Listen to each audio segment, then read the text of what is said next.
Civil services మెయిన్స్లో, group 1 మెయిన్స్లో answer writing కీలక పాత్ర పోషిస్తుంది.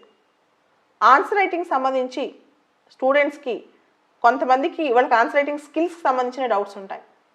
దాంతోపాటు ఆన్సర్స్ నిజంగా స్క్రిప్ట్స్ ఎలా రాయాలి, ఏది కరెక్ట్ ఆన్సర్ అనేది, క్వశ్చన్ తగ్గ ఆన్సర్ ఎలా రాయాలనేది చాలా డౌట్స్ ఉంటూ ఉంటాయి. దీనికి సంబంధించి సిఎస్బిఐఎస్ అకాడమీ ఒక కోర్స్ లాంచ్ చేస్తుంది. ట్రెండింగ్ క్వశ్చన్స్, ఈ మధ్య లాస్ట్ 3-4 ఇయర్స్ నుంచి అడిగిన క్వశ్చన్స్, దానికి సంబంధించిన ఆన్సర్స్తో ఒక కోర్స్, కంప్లీట్ కోర్స్ అనమాట. ఈ కోర్స్ 3 months ఉంటుంది. ఎవరైనా సీరియస్గా ఆన్సర్ రైటింగ్లు ఎక్కువనే కానీ ప్రాబ్లం కానీ ఉన్నవాళ్ళు ఈ కోర్సులో జాయిన్ అవ్వచ్చు. ఈ కోర్స్ వాళ్ళకి కొంత యూజ్ అవుద్ది అనమాట. సిఎస్బి టీం నిర్వహించే ఈ కోర్స్ నాతో పాటు రకరకాల ఎక్స్పర్ట్ టీచర్స్ కూడా ఉంటారు.